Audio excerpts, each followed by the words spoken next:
тапса кар күйөт. Кыябын тапса кар күйөт. Мындай. Эбин билсе, любой жерде батып кете берет да, мындай. Кандай десем, любой иште жөндөмдүү болсо кете берет, ошондой мааниде.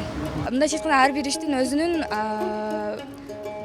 бүтпөгөн көйгөй жок демекчи, баардык нерсе чечилет, баардык нерсе ошол эгерде башың менен, акылың менен иш тутсаң, демек Жалпылаганда кыябын тапса кар күйөт бе? Кыябын тапса кар күйөт. Кыябын ушунда кыял деген сөзү жаман маани болуп калабы ошондо? Кыябын тапса кар күйөт деп атат. Кар күйөт. Ишмагабайт. Кыябын тапса, Кыябын тапса кар күйөт. эми бир кандай бир нерсе баштаганда ошонун жолун тапса, кар да күйөт, ошонун ийгирине жетсе деген маани го менимче. Кыргыздардын турмушунда мал чарбачылыгы басымдуулук кылгандан улам өздөрүнүн жашоо тиричилиги ургун зарыл нерсенин баардыгын ошо малдан алышкан.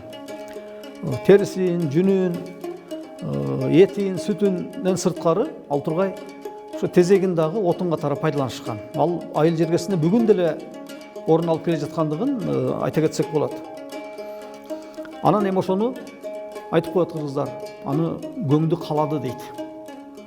Мына дароо эле баягы дүрт этип күйүп кетпегендиктен аны ортосун ачык кылып, анан тегерете коргондото уруп, баягы көңдү бири-бирине кийиштирип калап, анан ортосуна ичегини таштап, майда баягы неме болгон, майдаланган жыгач ичегини таштап туруп, анан күйгүзгөндөн кийин, анан ошентип анан баягы кургап калган көң күйүп, анан ошондон тартып анан узакка чейин баягы тамактын бышышына, эттин бышышына дегендей мына ошол неменин жылуулугу тиет.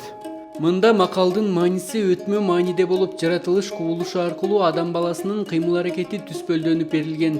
Кыябын тапсаң кар күйөт деген макалда адамдардын сын сыпатын, билгичтигин, жөндөмдүүлүгүн же болбосо эпсиз колунан түк келбей турган олдоксон жана иштин ыгын келиштирип аткара албастыгын макал менен айгинелеген.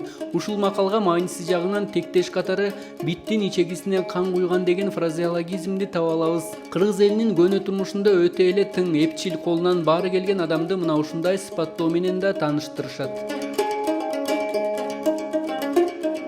Эми турмушта ар кандай адамдар бар.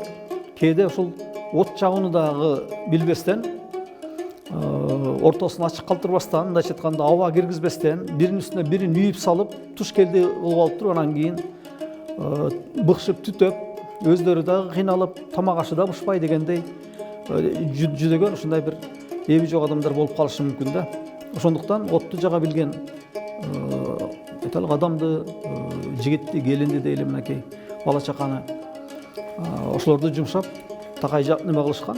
Мындайча айтканда анын күйүп кетиши ошону калай билишти. Мына ушундан улам эгерде кантип калап кыябына келтиришти биле турган болсоң, ал тургай кар дагы күйүп кетиши мүмкүн дейт. Албетте биз баарыбыз билебиз кардын күйбөй тургандыгын, бирок бул баягы элестүү айтылган сөз. Мындайча айтканда ошондой нерсени билиш керек. Бардык иштин өзүнүн жолун, ыгын билиш керек деген мааниде колдонулат.